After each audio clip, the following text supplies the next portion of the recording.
Buenas tardes. Mi nombre es Osvaldo Pérez y soy de la carrera de periodismo. El día de hoy estamos concluyendo las pláticas de técnicas y metodologías, particularmente con esta última que trata el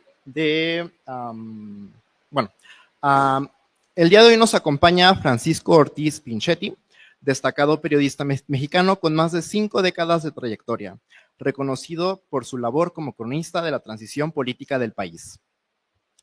Inició su carrera en los periódicos Excelsior y Últimas Noticias y fue jefe de información del semanario Revista de Revistas. En julio de 1976, tras el golpe gubernamental contra Excelsior, encabezado por el presidente Luis Echeverría, salió del periódico junto con el director Julio Scherer García. Ese mismo año fue uno de los fundadores del semanario Proceso, donde se desempeñó como reportero, editor de asuntos especiales y codirector durante 24 años, especializándose en temas políticos y procesos electorales. En el año 2000 fue despedido de Proceso tras una controversia relacionada con su cobertura de la campaña presidencial de Vicente Fox. Posteriormente, publicó el libro El fenómeno Fox, el libro que Proceso censuró, en el que argumenta que su expulsión fue resultado de una supuesta alianza entre Proceso y el PRI para minimizar la cobertura sobre Fox. Entre 2000 y 2001 se desempeñó como director general de la Agencia Mexicana de Noticias, cargo del que fue destituido debido a presiones políticas relacionadas con la línea editorial plural que promovió durante su gestión. En 1990 recibió el Premio Nacional de Periodismo Manuel Buendía a la trayectoria periodística, otorgado por 30 universidades del país.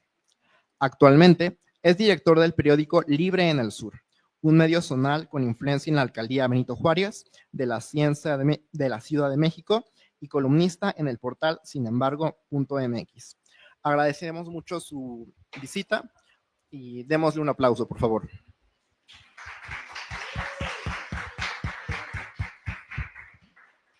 Muchas gracias por esa presentación. En efecto, tenemos hoy a Paco, que es como yo siempre lo he conocido. Paco, en efecto, no solo cuenta con una experiencia, como ya decían, de más de 50 años en el periodismo, sino además, créanme que para mí es un privilegio en lo particular platicar con él, porque creo que reúne varias características importantes sobre las cuales me gustaría que platicáramos. Primero, es un revistero. Ya platicaremos de qué significa eso.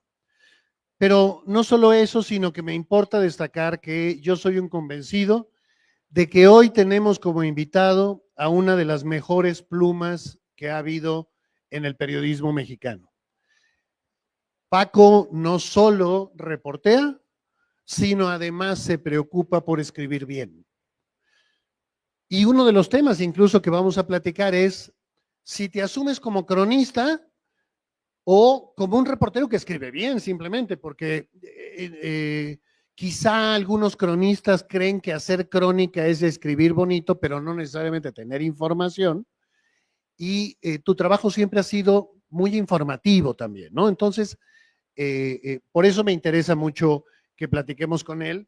Y déjenme arrancar con un anuncio, porque en efecto el libro de Fox que comentaron es sin duda importante, pero a mí me gusta presumir ¿sí? Este libro, De Pueblo en Pueblo, que se editó hace ya varios años, no debe ser fácil conseguirlo en librerías, pero sí en Mercado Libre y ese tipo de lugares,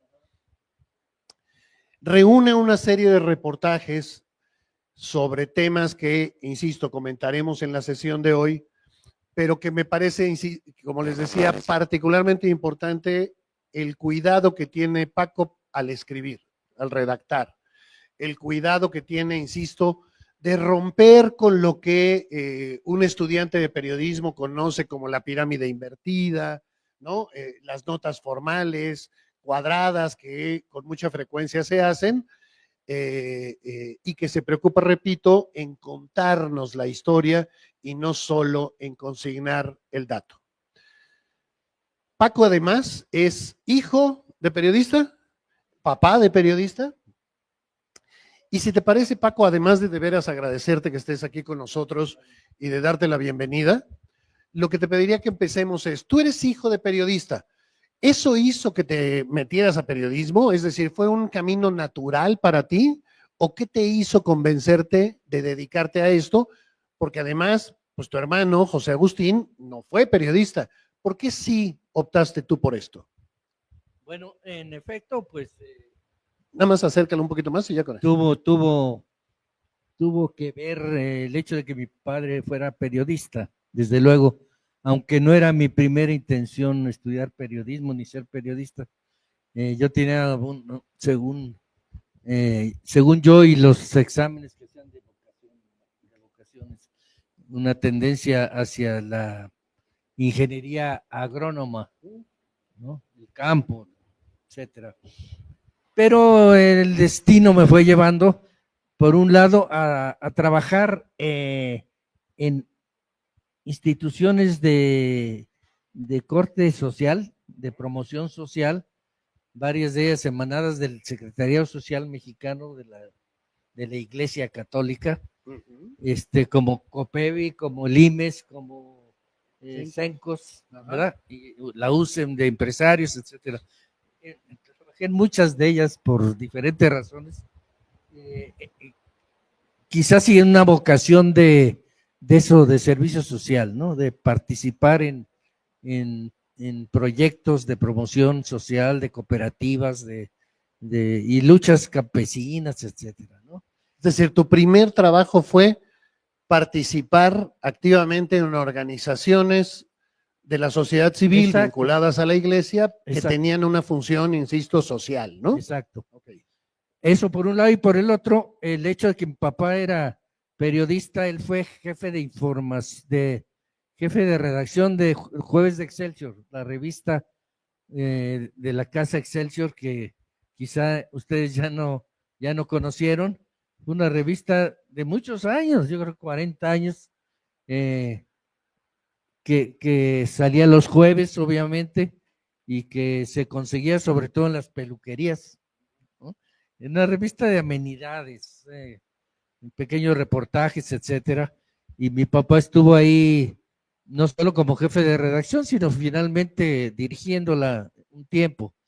Entonces, él también era cronista taurino. Este es otro punto que a lo mejor algunos de ustedes les choca, pues, el puro tema. Pero bueno, él era cronista taurino, quiere decir que hacía crónicas de las corridas de toros y publicaba en Excelsior, en Últimas Noticias, en Claridades, que era un periódico dominical, y antes en otros, en La Afición, etcétera. Entonces, yo empecé, de hecho, mis primeros textos fueron crónicas de toros, ayudando a mi papá, porque hacía 8 crónicas de una misma corrida, o de 2, porque había las 2 plazas de toros. Entonces me dijo, échate esta, ¿no? Y así empecé a hacer crónica de toros. Y más tarde, mientras estaba yo en estas instituciones, y pues sobre temas que estaba yo viviendo en estas tareas, empecé a hacer pequeños reportajes en Jueves de Excelsior. ¿Estamos hablando del 72, más o menos? Menos, antes. 70 más o menos. 66. Ah, desde entonces. Sí, antes del 68, desde luego. Ok. Sí, 64. Ah, mira, sí. 64. Sí, sí. O sea que ya tenemos que decir 6 décadas de experiencia. Pues prácticamente, ¿verdad? Sí. Pues así empecé. Ya después me fui perfilando hacia el periodismo. Estudié en la Carlos Septién, la carrera de periodismo, que entonces no era licenciatura, era una carrera sin reconocimiento de la SEP ni nada. Sí, casi como técnica, ¿no? Sí. Y pero incluso ya antes de terminar, o cuando estaba yo en la escuela, yo ya escribía en Jueves de Excelsior y lo de los toros, ¿no? Entonces ahí me fui perfilando también hacia un periodismo más de reportaje, más de crónica y reportaje, y de revista, ¿no? Que de diario. Yo entré al diario hasta 72. O sea, ya de tiempo completo hasta 72. Sí, primero entré a Revista de Revistas, bueno, no, simultáneamente.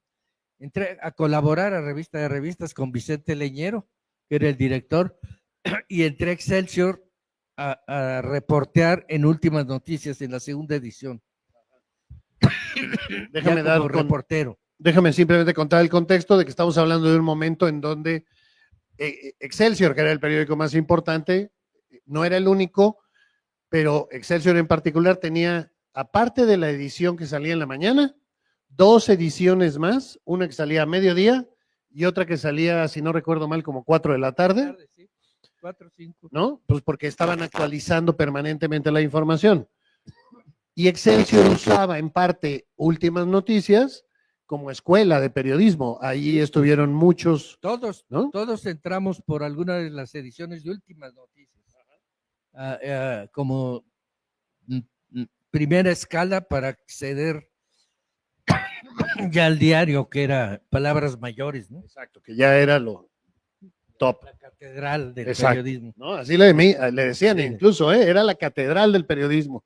Excelsior, sí, sí. De finales de los 60 y principios de los 70. Exacto. Exacto. Y con la llegada de Julio Scherer García a la dirección, pues tuvo un empuje brutal que se convirtió en quizá el mejor periódico de América Latina, ¿no? Tuvo una fuerza muy notable en esos años de la dirección de Julio Scherer, que transformó, de hecho, la línea periodística del periódico, porque le puso énfasis sobre todo a la información, a la investigación, a los reportajes, ¿no? Con una camada nueva de reporteros, entre los que estuvo Elías Chávez, Rafael Cardona, todos ellos. Claro, un grupo gigantesco. Sí. Y ellos estuvieron en la primera edición de Últimas Noticias, yo estuve en la segunda un tiempo. Excelsior, además de estas 2 ediciones vespertinas, publicaba una serie de revistas. Una de ellas era Revista de Revistas, que fue previa al periódico. Es la mamá, o era la mamá de Excelsior. Revista de Revistas en 1916. Ajá. Sí, porque Excelsior es del 18, ¿no? Sí. Y luego Jueves de Excelsior, que ya les comenté. Luego tenía unas ediciones policíacas, se llamaba Magazine de Policía, en la cual también trabajé un rato. Bueno, ahí me fogué reporteando policíacas. Eso fue previo, que no se me había pasado contárselos. Y luego había una revistita de chistes que se llamaba Jaja, que era muy popular. Sí, que tenía ese tierno nombre, porque francamente, ¿no? Eran chistes jaja, ¿no? Colorados de la época. Exacto, ¿no? Subidos de tono, ¿no? Exacto. Y en la Magazine de Policía salía 2 veces a la semana, hasta que llegó la alarma y lo desplazó. Pero tenían buena circulación. Bueno, pues también ahí estuve un rato y me sirvió porque la fuente policíaca, como saben, es la mejor escuela para reportear, ¿no? Perdóname que te interrumpa, pero sí. ¿Por qué lo dices? O sea, ¿por qué? Recuerden que estamos además en un momento en donde, pues quizá la mayoría de los reporteros que empezaron a trabajar en los 60, en los 70, incluso todavía más para acá, en los 80, empezaban cubriendo policía. Sí. Esa era la escuela de periodismo para la mayoría.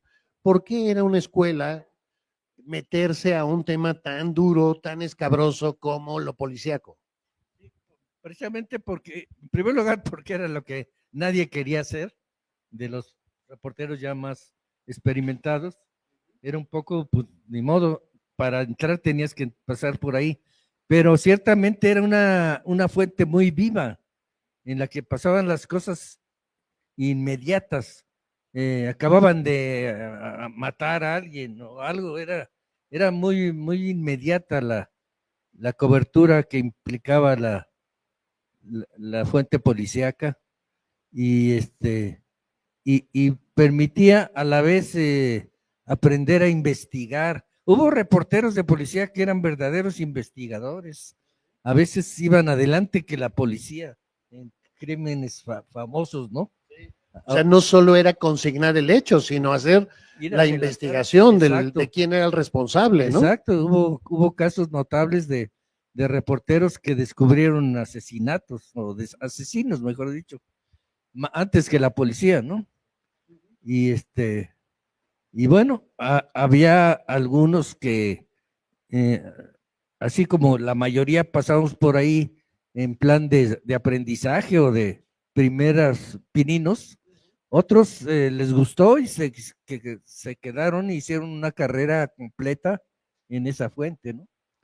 Entonces yo estuve en esas magazines de policía que me sirvió indudablemente, sobre todo tenía un director que era un reportero de Últimas Noticias, Manuel Camín, reportero de policía, de esos que les encantaba, era el director del magazine y era muy, muy exigente por un lado, pero me decía, échese 4 cuartillas, por ejemplo, de X caso, o de un telegrama, los corresponsables mandaban telegrama con unos cuantos datos, ¿ya?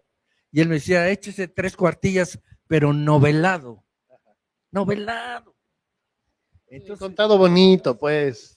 Entonces eso también me sirvió Claro. como aprendizaje de no de inventar, como es en la novela, algo imaginario, sino de darle una forma más atractiva de contar el hecho. El hecho era el hecho y los datos, aunque fueran 3, pues eran los que teníamos, ¿no? Claro. O sea, entonces, imaginen, digamos, que recibes un telegrama con 4 líneas de un caso. En Oaxaca. En Oaxaca mataron a tal persona, pasó en tal lugar, ¿eh? Y a ti te tocaba esos 4 líneas, volverlas 3 cuartillas de una historia. Así es, ¿no? Una historia. ¿Sí? Y darle ese sentido que en ese caso era una revista, digamos, escandalosa. Entonces, por eso la exigencia del director me llegó a decir, oye, pero este texto le van a chiflar en los cerros. No, échale. ¿No? Pero a la vez, era la forma de hacer atractivo un texto para que la gente lo leyera, que ese es un punto yo creo que muy importante en el reportaje en general, que hablábamos hace un momento de la forma del reportaje, de lo bien escrito. Un objetivo es ese, que esté bien escrito para que lo lea el lector hasta el final, llevarlo, engancharlo. Sí, o sea, no es motivarlo, ¿verdad? No es trabajar el estilo por el gusto que te pueda dar a ti el escribir bonito, no, es un servicio al lector, claro, el conquistarlo con una buena redacción, no con la redacción tiesa, insisto, de pirámide invertida, de responder las preguntas en el primer párrafo, ¿no? Claro. Okay. Sí, y sobre todo para revista, que es pues es un medio diferente al diario, obviamente, que permite textos más largos, de extensión, más trabajados, con más tiempo, generalmente. Entonces, otro subgénero del reportaje, yo creo que el reportaje de revista, mucho más atractivo para mi gusto, ¿no? Como lector y como autor. Y aquí quisiera mencionar, yo les decía, yo trabajé mucho con Vicente Leñero, el novelista, dramaturgo, periodista, ingeniero, quién sabe cuánta cosa. Sí, ¿verdad? Que decíamos, perdóname, te interrumpo nada más porque decíamos la semana pasada que entre otras muchas virtudes de Vicente Leñero, él es el autor del libro Los Periodistas, que quizá es el libro más importante que tiene que leer todo aquel que quiera ser periodista, ¿no? Claro, Es básicamente la historia de Excelsior y la salida de Excelsior. Y lo que era el mundo periodístico y humano de Excelsior, ¿no? En fin, bueno, pues yo trabajé mucho con él, sobre todo en Revista de Revistas, que él remodeló totalmente desde el tamaño, el formato, la idea, el concepto, y hacíamos reportajes muy, muy atractivos con grandes fotos y demás. Le decían el live mexicano. El Live mexicano, En ese tiempo. que estamos hablando de la revista quizá más famosa en la historia del siglo XX, Live. Sí. Este era el Live mexicano. Así le decían. Bueno, Vicente decía, aquí viene el caso mencionarlo, él decía que el reportaje era el más ligero de los géneros literarios, con lo cual yo no estaba de acuerdo y lo discutimos varias veces.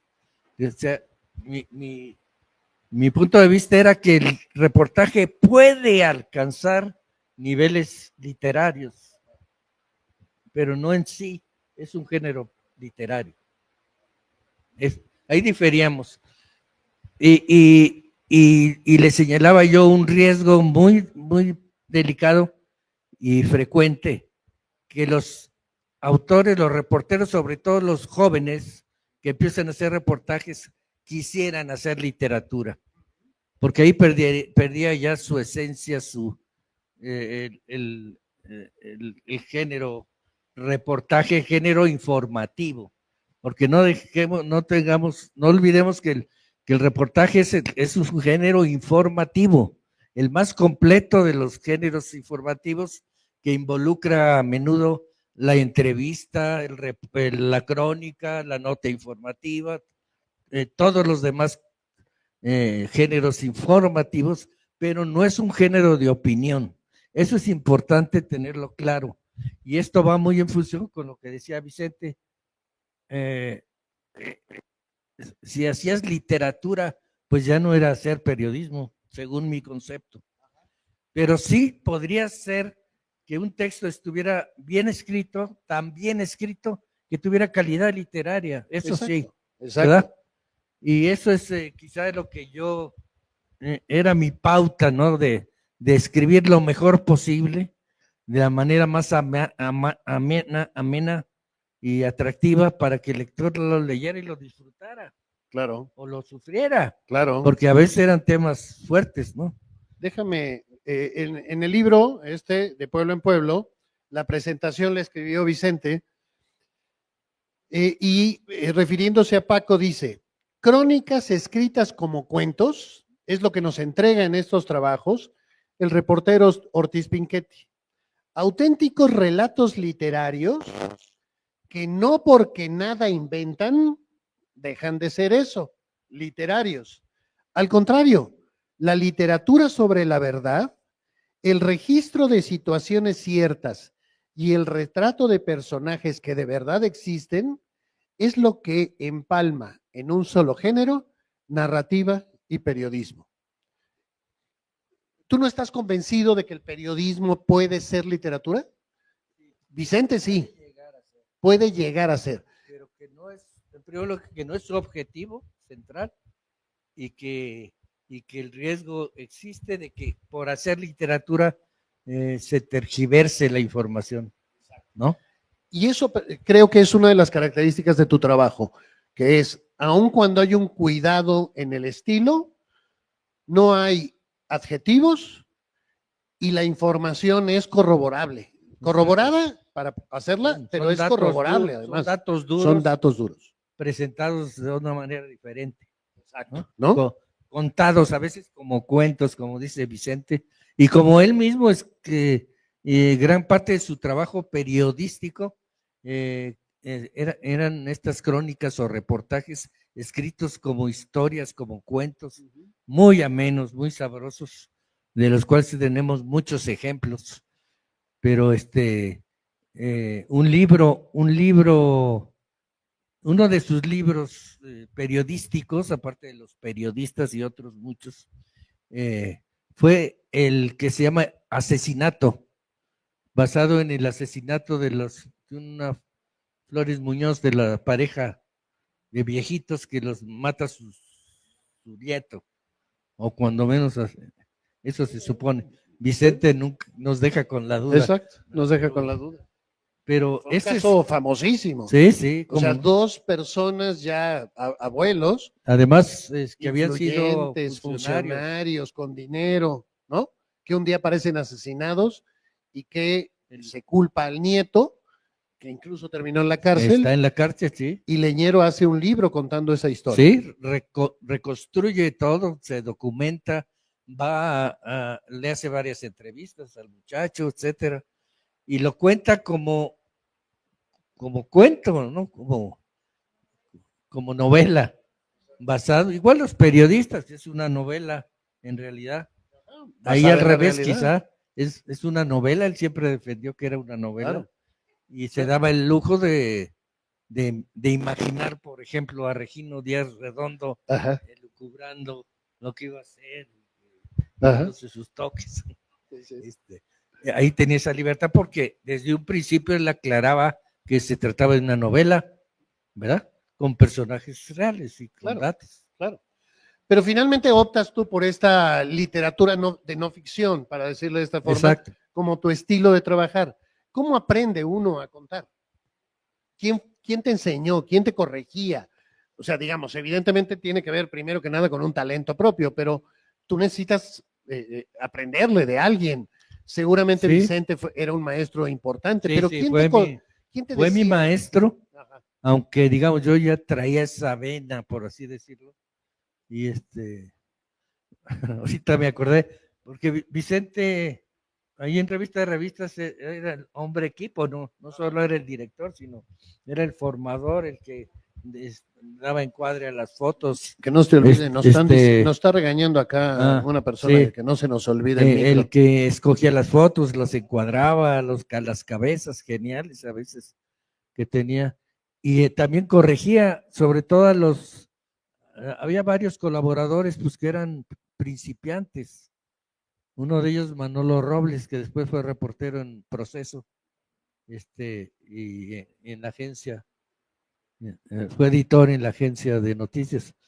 Y Manolo, que era muy amigo mío, me decía, porque Vicente le hacía pedazos sus textos, se los arreglaba. Y un día me dijo Manolo, fíjate que Vicente ya no me quitó nada, o ya casi no me quitó nada. Ah, qué padre, mano. Entonces luego le comenté a Vicente, oye, Manolo está muy contento porque dice que ya no le quitaste nada. Dice, no, lo malo es que no le pude poner lo que le faltaba. ¿Verdad? Bueno, pues es un ejemplo, pues, de Vicente te corregía los textos a mano. Sí, sí, sí. ¿Él fue maestro fundamental? ¿Tuviste más maestros en esa lógica? Tuve algunos maestros, bueno, él básicamente fue mi maestro, aunque no formal, ¿verdad? Ajá. Y como yo ya escribía, ajá, tan fue así que cuando le llevé el primer reportaje le gustó mucho y ya me jaló, ¿no? Ajá. Pero yo estuve también en un curso, aparte de lo de la Septien, hubo un curso en Excelsior donde los maestros, para hijos de los cooperativistas y eso, no era totalmente abierto, pero era de muy fácil acceso, te inscribías y tal. Y los maestros eran periodistas de Excelsior, editorialistas y reporteros, lo cual era muy padre porque eso no lo encuentras ni en las universidades, ¿no? O casi no, de que reporteros profesionales y menos en activo sean maestros. Creo que eso es una falta o una falla de la educación de periodismo en México en general, ¿no? Bueno, este curso, que de ahí precisamente uno de mis maestros era el jefe, el secretario de redacción de Excelsior, del diario, don Leopoldo Gutiérrez, que después estuvo con nosotros en Proceso. Y él fue el que me conectó con Manuel Camín para entrar a trabajar al magazine de policía. Entonces ellos fueron mis maestros también, ¿no? Esos Déjame leerles algo para que nos demos una idea de lo que estamos hablando, porque me interesa que nos cuentes cómo le hace uno para saber, por ejemplo, cómo aprendes a ver, cómo aprendes a observar, cómo aprendes a saber cuál es la imagen que puede ayudarte para entrar a un reportaje y que te resuma un poco lo que quieres contar. Para eso me importa, insisto. La entrada es muy importante. Exacto, ¿no? Es el gancho. Es el gancho fundamental, ¿no? Bueno. A diferencia de la nota informativa, que es la nota, la noticia, en el reportaje y más de revista, la entrada es el gancho, lo que hace atractivo el texto, pues qué pasó, para que el lector vaya hasta el final donde hay un desenlace, ¿no? Como ahí sí, como la novela un poco. Exacto. Este es un texto que hizo Paco en 1982. Traten de ubicarse más o menos en aquellos años. Imaginen ustedes que estamos hablando de la época en donde el PRI ganaba todas las elecciones para gobernador de este país, pero además las ganaba con el 80% de los votos. Y los partidos de oposición, salvo uno o dos, la mayoría eran en realidad paleros del PRI, es decir, oposición falsa, un poco quizá como el PT ahora, ¿no? Eran en realidad, insisto, satélites del PRI.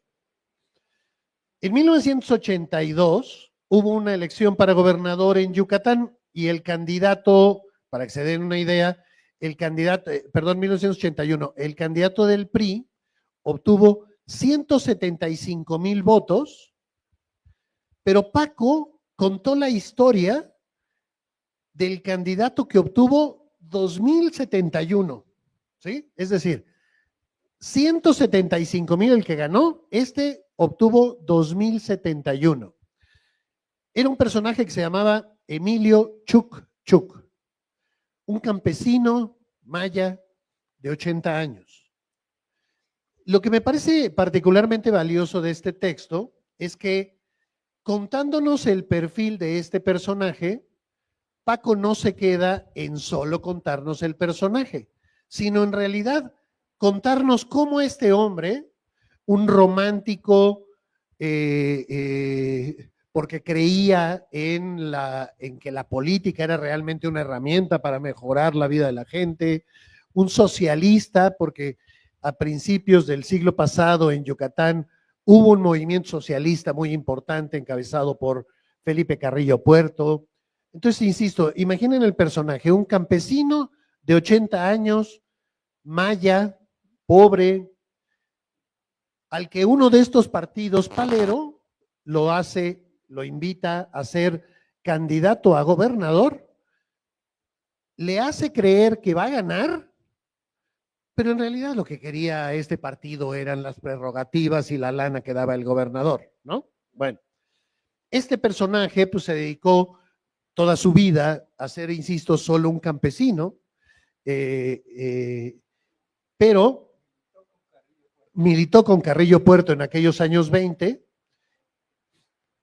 y cuando en 1981 el Partido Socialista de los Trabajadores, que era como se llamaba este partido, buscaba un candidato, organiza un mitin e invita a este personaje, y este personaje toma la palabra, y escuchen la narración, por favor, de Paco. Estaba por cumplir los 80 años de edad cuando lo invitaron al mitin del Partido Socialista de los Trabajadores en Izamal. Ahora traían una estrella roja, pero otra vez son los socialistas, le dijo su compadre Fidel Cañetas. ¿Y quieren que vaya usted? Era otra vez domingo en Izamal. Emilio Chuc Chuc, revuelto entre 3 docenas de campesinos, escuchó con atención a los oradores. Pues sí, se dijo, hablan correctamente el socialismo.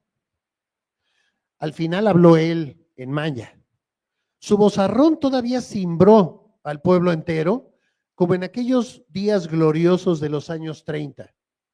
En su discurso rescató los postulados de Carrillo Puerto y dijo que la tarea estaba inconclusa, que los socialistas debían volver a la lucha porque la situación de los campesinos no había mejorado en tantos años. Les llegó hondo a sus coterráneos, como no les había llegado en una hora de verborrea los militantes del PST. El dirigente pesetista estatal, José Zacarías, y el comisario político del partido en ese entonces, César Humberto González Magallón, no daban crédito de su hallazgo. Usted puede ser presidente municipal o diputado, don Emilio, le dijo González Magallón a Chuc Chuc cuando el mitin concluyó. Usted sabe de socialismo como ninguno otro en el estado, lo aduló. Yo ya acabé, lo mío ya pasó, contestó el viejo con una sonrisa antes de treparse al camión para regresar a Buxots, que era su pueblo, Buxots, estoy pronunciándolo bien yo creo. Era el hombre que el PST necesitaba. Se aproximaban las elecciones de 1981 para gobernador y él reunía los atributos de un candidato ideal, campesino, maya y socialista, el candidato del pueblo. Y fueron a buscarlo a Buxots. Don Emilio, le dijo González Magallón, apenas el viejo asomó por la puerta de su choza. Usted tiene que ser gobernador de Yucatán. Chuc Chuc meneó la cabeza. ¿Gobernador yo? ¿A mi edad? Los pesetistas argumentaron. Usted es un militante socialista igual que nosotros. Nosotros peleamos por los ideales de Carrillo Puerto igual que usted. Queremos implantar otra vez el socialismo. Somos lo mismo que el Partido Socialista del Sureste, ahora con otro nombre. Miren, repuso Emilio muy serio. Yo estoy muy enfermo y soy pobre. No tengo dinero para hacer la gobernación. Busquen a otro. En Yucatán no hay otro socialista como usted, insistió Zacarías Alejos.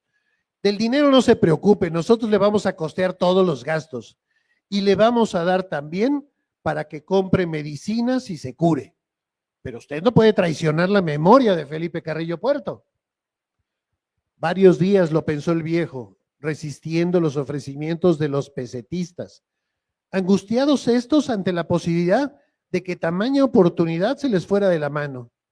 Le prometieron comprarle un seguro de vida, llevarlo a México para ser atendido, apoyar económicamente su mandato. Tengo que ser gobernador de Yucatán, le diría por fin a su mujer aquella mañana. Es decir, convencen a Emilio a ser candidato, lo engañan diciéndole que va a ganar, porque en realidad, insisto, el partido lo que quería eran las prerrogativas. Pero lo que me importa contarles es que el perfil que haces de Emilio en realidad es un pretexto para hablar de partidos satélite, corrupción, cómo manipulaban a la gente y demás. Ese creo que es un valor importante de este trabajo. No son contar historias por la historia, sino por el fondo de la historia, ¿no? Es un buen ejemplo de este sentido periodístico del reportaje o de la crónica, que a la vez es denuncia, ¿no? Fundamentada y documentada de un caso así, donde estos partidos satélites son capaces de cualquier cosa y manipular y engañar, como este pobre viejo. Creo que es un buen ejemplo. Si ustedes notan, pues yo reproduzco incluso diálogos que tuvieron ellos con el viejito y etcétera, y él a su vez. Obviamente yo no estuve presente en esos diálogos. Esto es fruto de unas pláticas largas con él y con gente del pueblo, etcétera, que me permitieron reproducir esto, ¿no? Bueno, ¿qué le dijeron? Claro. Cuénteme. Estar oyendo, estar sacándole la sopa, como quien dice, de sus recuerdos, para luego ya a la hora de escribir, recrear esa historia con datos verídicos, porque en efecto fueron y le dijeron eso, ¿no? yo no lo escuché, quizás distorsiono frases, pero el sentido es lo mismo, ¿no? Claro. Entonces es un buen ejemplo de este tipo de periodismo, de reportajes platicados como cuento, que decía Vicente, ¿no? Hay otros, muchos, hay también otros casos que vienen incluso en el libro, que son hechos que son crónicas retrógradas, por así decirle, porque yo las reconstruí después, ¿no? Como la carrera de caballos o otras que yo fui después al pueblo o al lugar a entrevistar gente, a investigar, a reconstruir todo de un hecho que yo no viví, que yo no fui testigo, pero que tiene el valor de que reproduce lo que realmente pasó. Claro, perdóname que te interrumpa. El título es $1.000.000 en 14.3 angustiosos segundos. Es una crónica en Buenaventura, Chihuahua. Dice, un balazo marcó el inicio de la carrera. Los dos caballos, Colorado uno, Alazán el otro, arrancaron como relámpagos en medio de una polvareda y la expectación acumulada durante muchas semanas estalló en un grito de júbilo. No era una carrera común, por cierto. La pregonada calidad de los caballos y la celebridad de sus propietarios daban a la competencia el cariz de acontecimiento histórico, lo verdaderamente insólito. Sin embargo, era la cuantía de la apuesta en juego, $1.000.000. La gente de Buenaventura vivió días de tensión y asombro como nunca antes. Apenas la víspera, al pueblo lo invadieron centenares de automóviles, trocas, camionetas. Había de todo en aquella caravana rugiente, pero lo que llamó particularmente la atención de los lugareños fue el lujo de los Gran Marquis y las Van, la fortaleza ostentosa de los Bronco, la versatilidad de los campers importados. Hasta 10 avionetas aterrizaron ese día en la rudimentaria pista que el ayuntamiento hizo acondicionar con la debida anticipación. Gente armada rodeaba como enjambre a los personajes principales, que por ello se distinguían, y se apostaba en lugares estratégicos en ambos lados del carril, como llaman aquí a las pistas de carrera, que por cierto tienen fama de ser de las mejores del estado. Había también agentes de la Judicial Federal, policías estatales, gendarmes municipales y hasta un oficial del ejército. Tú no estuviste en la carrera. No. Tienes que hablar con los que estuvieron ahí, pero además tienes que entrevistarlos en una lógica distinta. No estás buscando una declaración, sino que te narren los hechos, exacto, ¿no? Exacto. Que me platiquen qué pasó y con detalles. Es muy importante los detalles para esta recreación, ¿verdad? Bueno, ¿y quiénes estaban? Lo de los coches, qué marcas había, qué etcétera. Esa carrera además, la habían suspendido previamente las autoridades porque obviamente era una carrera de narcos, una narcocarrera, Ajá. ¿no? Y la suspendieron y a los 2 días se hizo. Sí, o sea, por eso el dato de los gendarmes, del ejército y de la policía es relevante. Así es, claro. ¿No? Sí, estaban presentes, como me tocó en el sepelio del Señor de los Cielos, claro, de Amado Carrillo. Badiraguato, no Badiraguato, en otro pueblo de Sinaloa, donde fue su sepelio, estaba rodeada la casa del ejército, protegiendo a los narcos. Sí, claro. Pero mi pregunta es, ¿cómo aprende uno a ver esto? Primero, ahorita vamos a narrar esto, pero primero es, ¿cómo sabes qué preguntar, cómo imaginarte la situación, cómo preguntas, oye, o sea, ¿qué le preguntas a la gente? Bueno, ¿y cómo estaba el clima? ¿Cómo estaban las nubes? ¿Cómo sonó el disparo? O sea, ¿cómo se da esto? Pues sí, a partir de, bueno, 2 cosas, de la curiosidad innata del reportero y de la experiencia que va uno adquiriendo a través del tiempo, de qué es lo importante indagar, preguntar, observar, en cada caso, ¿no?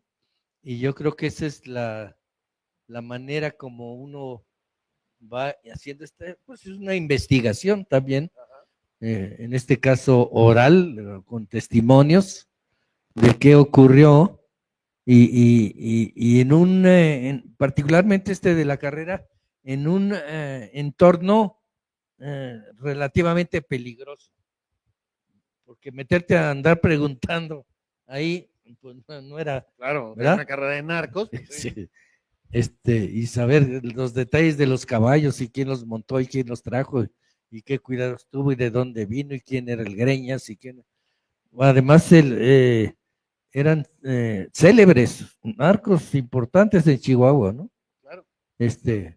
Entonces tenía su riesgo, con todo y que después de la carrera se van, ¿no? Pero algo queda por ahí de orejas que fue bueno y que anda indagando este señor o este muchacho, ¿no? Tiene sus riesgos.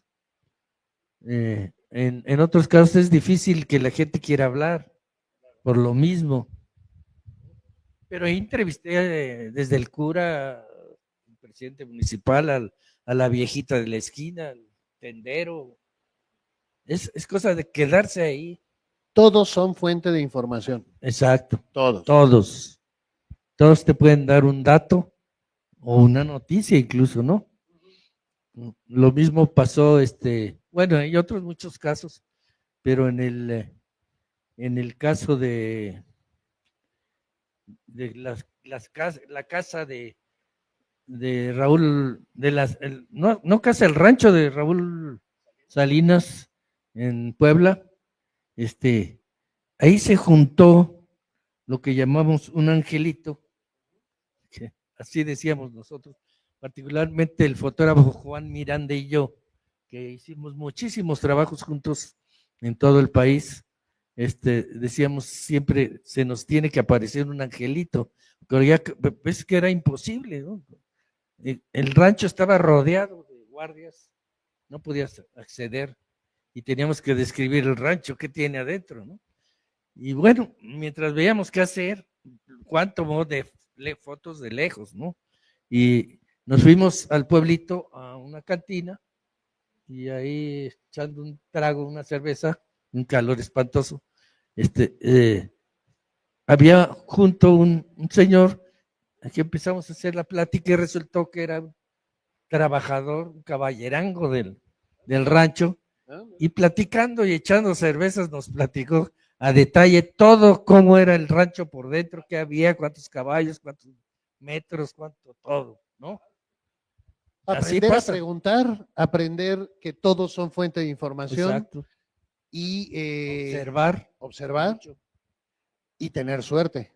La suerte, sí. ¿No? Porque finalmente la suerte de haberte encontrado a alguien que era el caballerango y que te pudo contar todo lo que pasaba adentro. Claro. ¿No? Como en otra casa de la hermana de López Portillo, aquí por el Ajusco, en el camino, la carreterita, porque era una terracería, nos encontramos un señor que nos pidió aventón, le dimos aventón y era el carpintero de la casa. Entonces, nos dio igual. Le diste aventón al carpintero de la casa y de nuevo fue estrictamente suerte. ¿Sí? ¿No? Sí, el angelito. Ajá, el angelito. El famoso angelito. Y en otros casos, pues no hay angelito, ahí ahora sí que hay que fregarse. Buscarle y buscarle y buscarle. A veces te lleva mucho tiempo, ¿no? ¿Cómo decides cuál es la imagen de la entrada del texto? Es decir, ¿cómo le haces para decir, esto que voy a contar en estos 2 primeros párrafos tienen que ser el gancho para que se quede en toda la lectura? ¿Cómo se le hace para saber pues por dónde? Un poco de intuición, yo creo. De lo del oficio. Sí. No tanto es que busques qué, sino que se te va. Y a veces desde que estás reporteando, te viene esto, ¿no? Te salta, ¿no? Sí. La imagen, ¿no? Hay un ejemplo ahí que es una invasión de un pueblo en San Agustín. Sí, cuando empieza el primer párrafo, puede ser un buen ejemplo. de cómo pues realmente sin decir que nada que había pasado, es un gancho, ¿no? Que creo Claro. que funcionó. O sea, le toca a Paco reportear la invasión del ejército a un pueblo, a San Agustín, Losilla, ¿no? En Oaxaca. Y Paco empieza así su texto.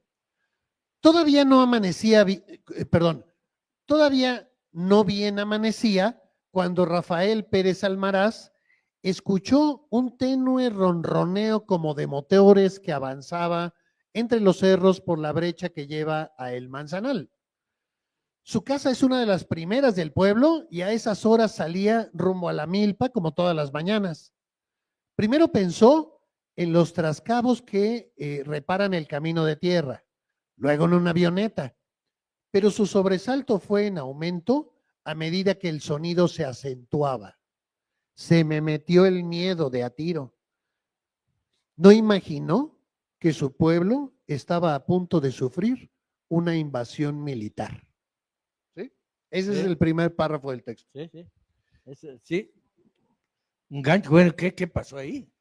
Claro. Ese es el sentido de este tipo de entradas, ¿no? Claro. Para el reportaje de esta, como les decía yo, sobre todo para revista, ¿no? Claro.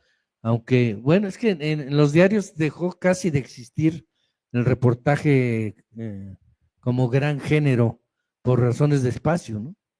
Todavía hace muchos años, Excelsior, por ejemplo, publicaba un reportaje que empezaba en primera plana, pasaba a la página 22, de la 22 pasaba a la 44, de la 44 a la segunda sección, página 180.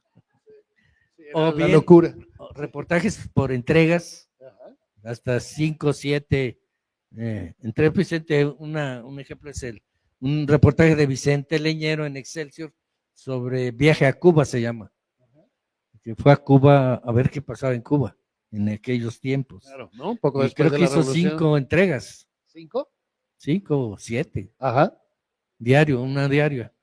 ¿Verdad? Porque era muy grande el reportaje. Claro. Y con ese estilo que tenía, ¿no? Claro. Entonces, ese tipo de cosas, pues ahora ya no es posible.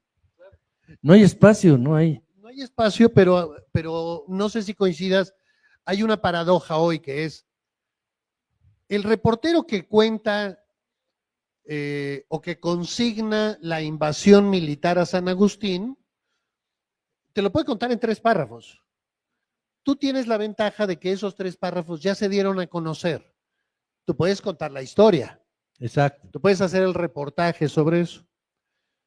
Por desgracia, digamos, en quizá todos los primeros años 2000, hasta la fecha muy probablemente, el dar el dato de hubo una invasión militar en un pueblo se ha hecho la prioridad. Pero hoy los periodistas tenemos tanta competencia, cualquiera puede contar, hubo una invasión militar en el pueblo de San Agustín, sin ser periodista, que quizá lo que tenemos que hacer es recuperar el trabajo que tú haces.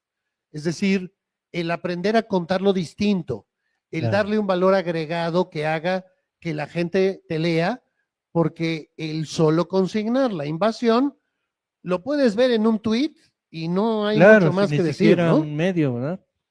Sí, es un Quisiera párrafo. pensar que hoy estamos en un momento como para recuperar ese reportaje, porque ese valor agregado es lo que cada vez más le da sentido al periodismo y ya no solo consignar el dato, ¿no? Claro.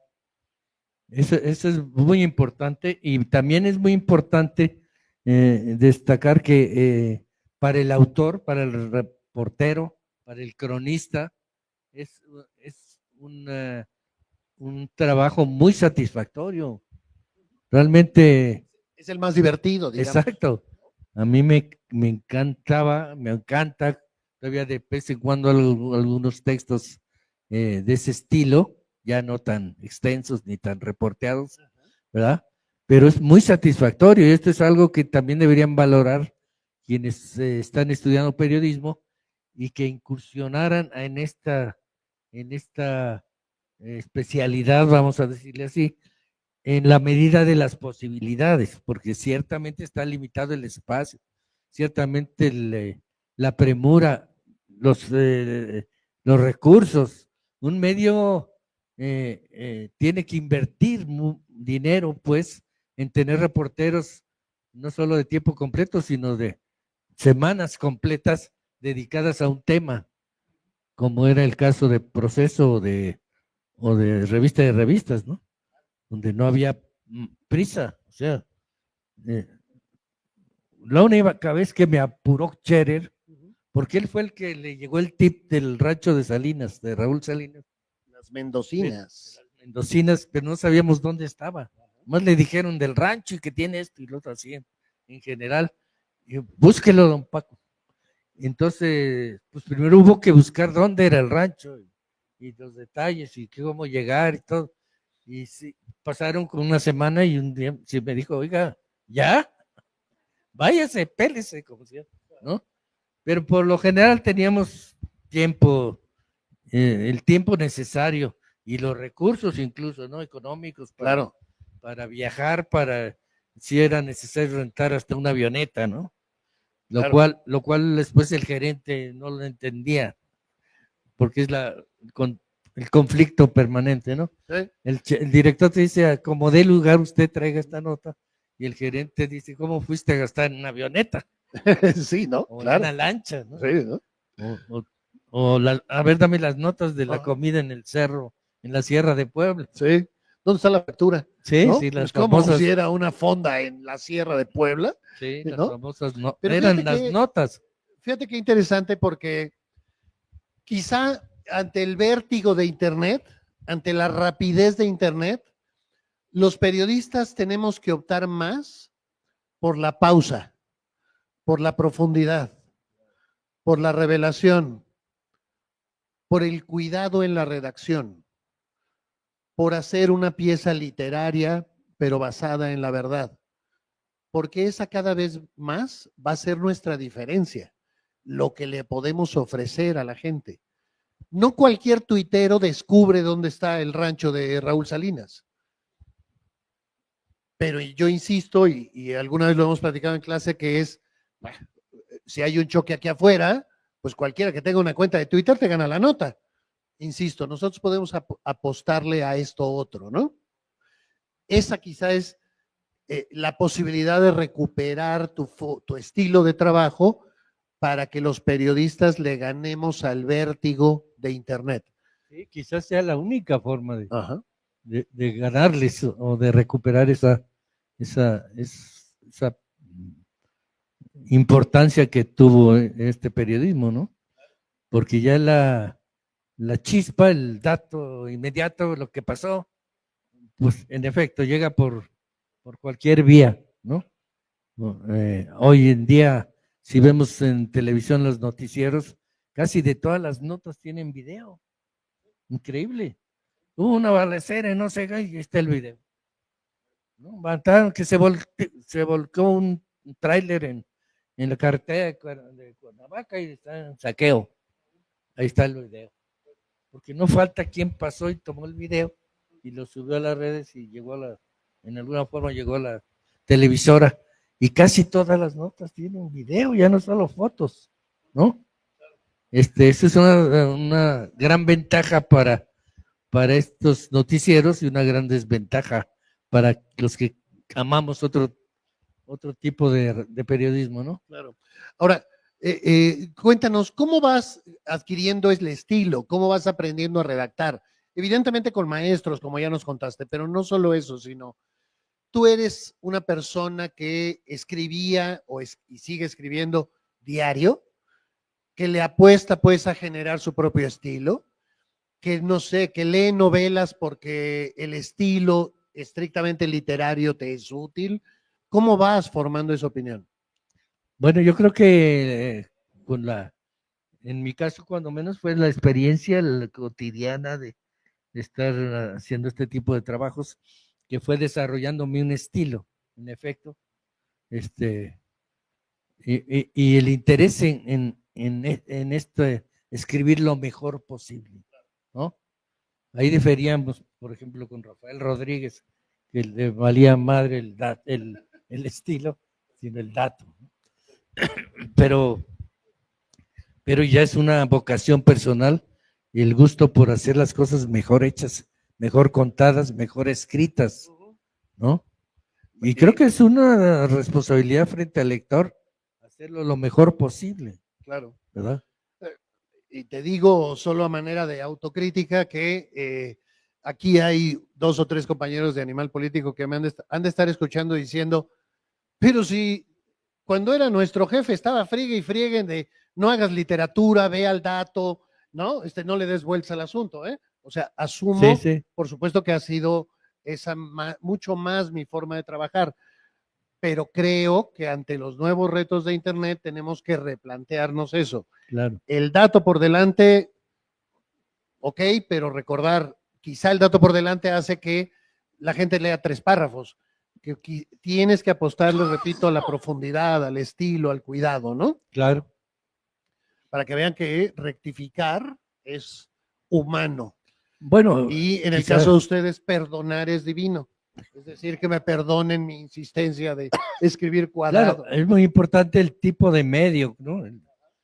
Quizá Animal está más cercano al diarismo que al revisterismo o al reportaje, ¿no? Sí. Entonces la nota dura es vital, es Ujú, la materia prima esencial de un medio así, ¿no? claro, sí. Ahora, si tiene la posibilidad, el tiempo, los recursos de poder ofrecer textos, cuando menos algunos especiales, digamos, más elaborados, más cuidados, que lleguen a esa calidad sin que sea la intención. Es lo que yo le decía a Vicente.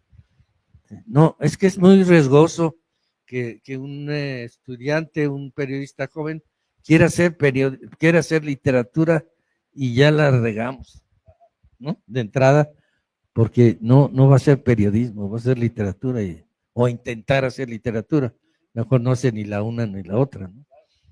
O sea, Este, vale el invertir en el estilo si este te aporta información, ajá. ¿sí? O si hace que la información sea más atractiva, más amena, más leíble y que digamos, el lector la consuma íntegra, ¿no? Quizá esa es nada más mi diferencia, ¿no? Que es, sí creo que por desgracia hay un sector que asume que el estilo está por encima de la información y que cree que puede dedicar 2 párrafos a contar cómo estaban las nubes, cuando en realidad el dato es irrelevante para la historia, ¿no? Claro. Por eso, por eso creo que lo tuyo es reportaje bien escrito, no crónica, y no es una diferencia menor. Es decir, es investigación y datos bien presentados. Exacto. No, como dicen en mi tierra, a la vis conversa. No es el estilo está por encima de la información, Claro. ¿no? Otro detalle que aquí tuvimos algunos ejemplos en lo que leíste es el ser fieles, que es una de las cosas que yo procuro, ser fieles, por ejemplo, al lenguaje de las personas, a su forma de expresarse, Exacto. incluso a su idiosincrasia, ¿no? Sí. Reflejarla en el texto, Muy ¿no? importante. Porque yo lo puedo poner como se debe decir, ¿no? Y lo ponía yo como lo dijo el viejito, ¿no? Exacto. En su lenguaje, Ajá. con su idea. Creo que ese detalle es importante en cuanto a respetar hasta esos detalles, ¿no? Déjenme contarles que yo tuve la fortuna de conocer a Paco hace 1500 años, en 1990 más o menos. Paco ya era un reportero obviamente muy conocido de Proceso y cubríamos fuentes parecidas. Por eso tenía la oportunidad de ver su trabajo y demás. Pero realmente lo conocí en 1992, cuando hubo una elección para gobernador en Chihuahua muy importante. Ahí ganó por primera vez la oposición, en este caso el PAN, con un candidato, no cuento la historia completa porque sería toda una historia, pero bueno, que se llama Francisco Barrio, y era, insisto, una elección importante. Esa era para mí la primera elección para gobernador que me encargaron en mi periódico, ¿no? Que me dijeron, esta te toca, ¿no? Había tenido la oportunidad de hacer otras cosas, pero esta era la gran oportunidad. Sabiendo que iba yo a Chihuahua, y que iba a cubrir un tema que no dominaba, pues obviamente dije, pues me voy a pegar a quien no solo sabe lo que pasa en Chihuahua en el 92, sino que llevaba 6 años cubriendo, porque Paco había cubierto la resistencia civil pacífica, el fraude electoral y una serie de cosas que ocurrieron en el 86.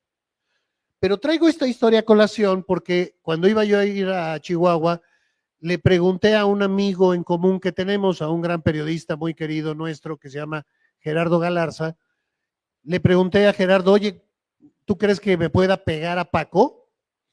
Y me dijo, mira, no creo que haya problema de pegarse a Paco, pero cuando yo entré a proceso, me decía Galarza, cuando yo entré a proceso, Julio Scherer me dijo, acompaña a Paco a esta entrevista para que aprendas.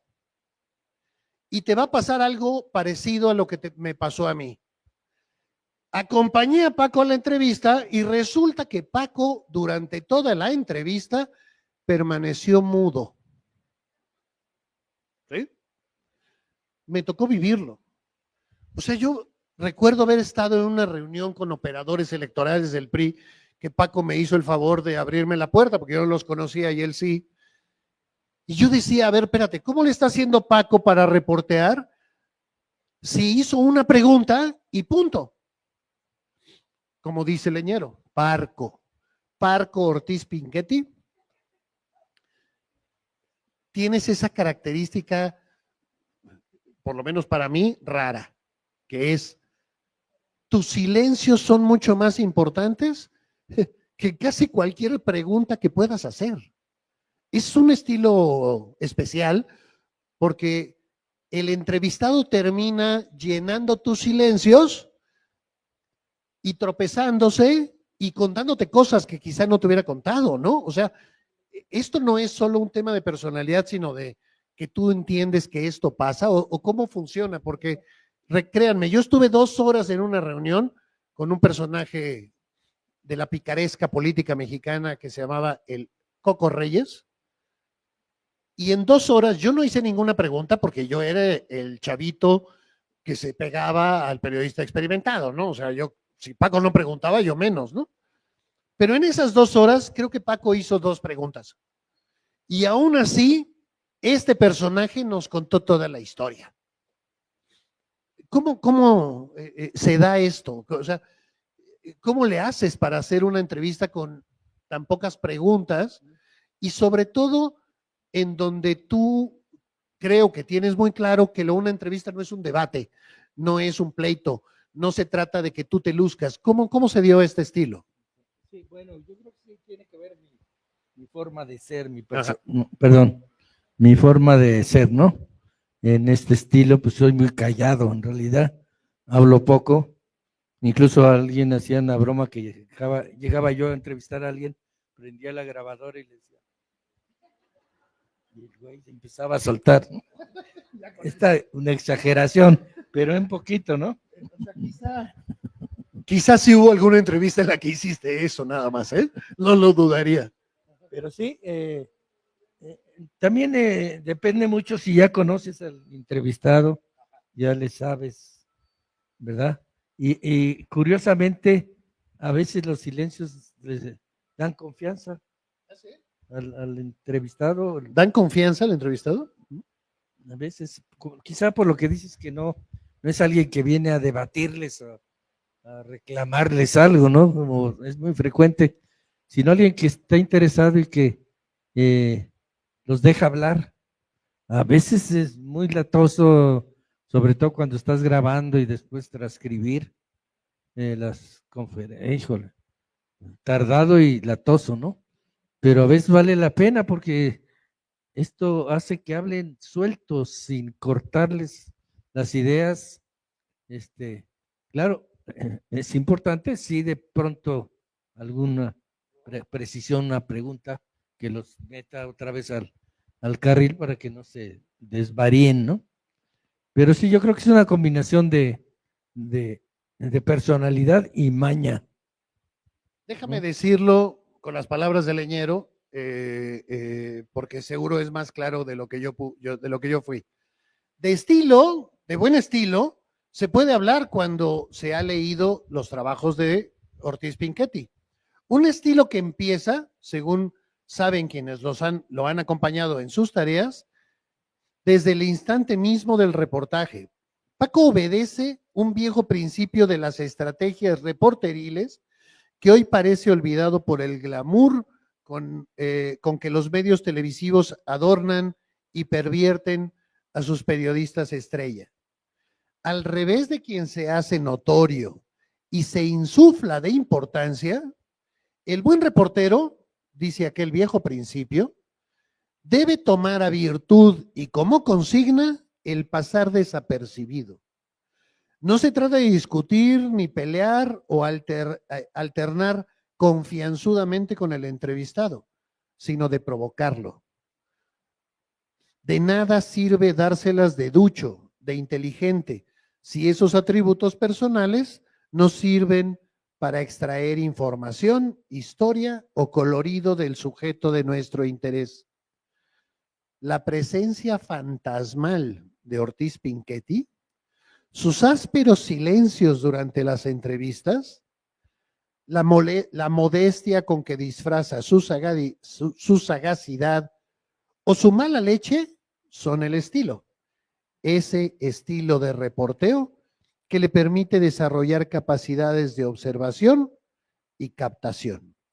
Porque el reportero, termino con esto, que está muy pendiente de sí mismo como personaje protagónico del trajín periodístico, no tiene tiempo para observar. Y quien no sabe observar, no sabe reportear. Así de simple. El parco como su comportamiento en vivo, dice Vicente Leñero, ¿no? Cuéntanos alguna anécdota de estos silencios en una entrevista, cuándo te funcionaban bien, cuándo te funcionaban mal, cómo sabías cuándo cambiar la estrategia. Pues, es que cada caso puede ser diferente, ¿no? En lo general, puedo afirmar que generalmente tendía yo a este estilo, a esta táctica y personalidad combinadas de no hablar mucho, de dejar al entrevistado que hable. A veces perdiendo mucho tiempo porque de vueltas, pero finalmente suelta algo interesante, importante, ¿no? Noticioso. Ahí mismo en Chihuahua tuve un caso parecido en el 86. Bueno, esto nos ayudaron algunos tragos. Entrevisté o platiqué más bien con el secretario de gobierno del gobierno estatal ya en las vísperas de la elección de gobernador. O sea, el responsable del fraude, básicamente. Sí, pero ahí me confió que realmente él lo habían hecho a un lado porque Bartlett en persona se había ocupado de toda la, ¿cómo se dice? Pues la estrategia del fraude electoral. Y va a ser así, y así, y así van a ser, y van a traer, ya hay 8 especialistas en esto y eso. Me dio todos los datos. Y yo pude salir con una nota previa a la elección la semana anterior describiendo lo que iba a pasar. Gracias a este señor que nunca mencioné, por supuesto, ¿verdad? Pero que era absolutamente confiable, dado su cargo. ¿Tú ya lo conocías de antes? Sí, lo había tratado. Lo habías tratado, Sí. Pero esa noche que se fueron a cenar o cómo? Pues fuimos en su oficina. Ya está atrás. En su oficina. ¿No? O sea, lo aflojaste con algunas tequilas. Sí. Ajá. Sí, hay que reconocerlo. Intencionalmente. Pues quizá no, ¿eh? Mira, buen tequila. O sea, fue culpa del tequila, no culpa tuya, pues. Sí. Sí, me acuerdo simplemente, insisto, porque Galarza,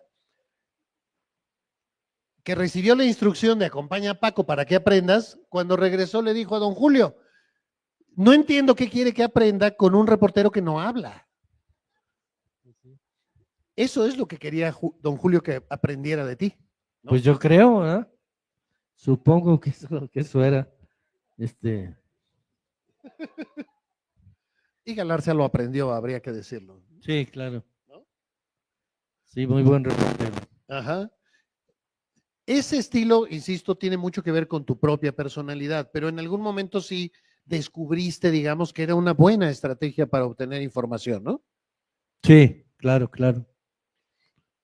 ¿Cómo le haces, pues, para establecer la relación con las fuentes? A este personaje, digamos, una conversación amable, ligera, en un bar, te permitió, pero tú eres de los que cultiva mucho tiempo una fuente, es decir, que ves mucho a una persona, platicas mucho con una persona hasta que te suelta información. En ¿O cómo ocasiones es? sí, en ocasiones sí. No me acuerdo en este caso si hubo un poco eso, que antes nos habíamos conocido, o sí que nos caímos bien y platicamos de muchas cosas. No me acuerdo si, porque había un señor que tenía una librería y era esa librería era la distribuidora de Proceso. Ahí distribuía Proceso y me lo vendía, Ajá. ¿verdad? Y yo lo conocí mucho por esa razón, porque era nuestro representante en alguna forma para ventas, ¿no? Ese señor se llama Patricio Martínez. Nos hicimos muy, muy amigos y un día le dio por hacer política y acabó de gobernador. Ah, mira. Sí, Claro, Patricio Martínez. con él había una gran confianza, ¿no? Sucesor de Pancho Barrio, ¿no? Dos después, creo. Sí, sí, sí. Sí. Del PRI. Uh-huh. Ganó la presidencia municipal primero y luego una interna, fíjate, de las primeras del PRI Uh-huh. internas la ganó y fue candidato a gobernador y gobernador. Y después fue senador. Entonces, creo que a través de él fue que conocí a este cuate, Uh-huh. porque él tiene muchas relaciones por su librería, sobre Sí, todo. claro. ¿No? Claro. Todo el mundo iba a la librería a comprar. Uh-huh. Entonces, yo creo que él me lo presentó, incluso nos habíamos ido a comer con él, Ajá. ¿no? A él y otros personajes del aparato. Él no era priista, Ajá. el librero, ¿no? Era muy crítico y muy, muy listo, ¿no? Es que yo haría esto y esto y esto y esto. Ya tenía una vocación Claro, sí, claro. de gobernar. No sé, creo que hizo un buen papel, más o menos. Uh-huh. No, no salió con cola que le pisen. Ajá. Que como no es otros. poca cosa. Sí. Que no es poca cosa. Y, Sí. y ahora hace mucho que no lo veo, perdimos contacto. Uh-huh. Pero él me presentó a varios personajes y yo creo que entre ellos el secretario de gobierno, Uh-huh. no me acuerdo quién era el gobernador, pero bueno. ¿Y sigues cultivando las fuentes? No me refiero en la actualidad, sino después de que te es útil para el trabajo, ¿sigues cultivándolos? ¿Mantienes esa relación pensando que pueden ser fuentes potenciales más adelante? A veces, pero como es, sobre todo en mi trabajo, que yo no tenía una fuente, Uh-huh. ¿no? Iba aquí a Chihuahua y el otro día a lo mejor a Nuevo León o a Nicaragua o a hacer una cosa de un pueblo, Uh-huh. ¿no? No tenía realmente una fuente y menos en los estados. En Chihuahua pasé muchos meses, en el 86, por toda la elección, el fraude, la resistencia que fue de 3 meses. Entonces ahí sí, mantenía, por ejemplo, con el Coco Reyes hice amistad, ¿sí? Y algunos personajes así. ¿Y cómo evitas que la amistad sesgue tu información? Pues no sé si sea una amistad hasta cierto punto, ¿no? Ajá. Entendido que Amistad entre comillas, cercanía quizás sería más una preciso. amistad un tanto superficial, ¿no? Ajá. Que no implique un compromiso.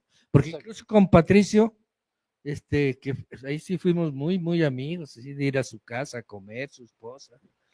Él se llamaba Patricio, su esposa Patricia, su hija Patricia, su hijo Patricio, y el tercer hijo, dije yo era Iván. Uf. Eh, Eran Patricias. Bueno, nos llevábamos mucho y entonces, pero cuando la elección y todo, pues yo cubrí su elección, la interna y demás, pero sí, ya como gobernador sí hubo una distancia. Y a Sí, lo claro. mejor esa es la razón por la que después ya no me peló, Pero porque es ya decir, pasó de senador y todo, ya no lo busqué en el ajá, Senado. no, pues se volvió político, ¿no? Exacto. Pero bueno, en tu caso también, digamos, ¿tú tienes amigos políticos? Pocos. ¿Y eso impacta en cobertura? Pues generalmente no coincide, Ujú.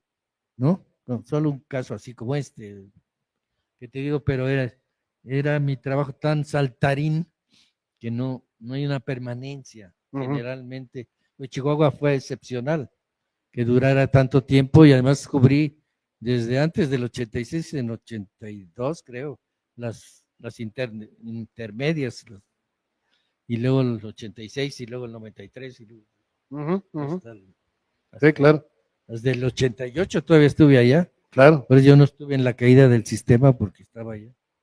claro, En fin, pero fuera de eso, pues es estar un rato, ¿no?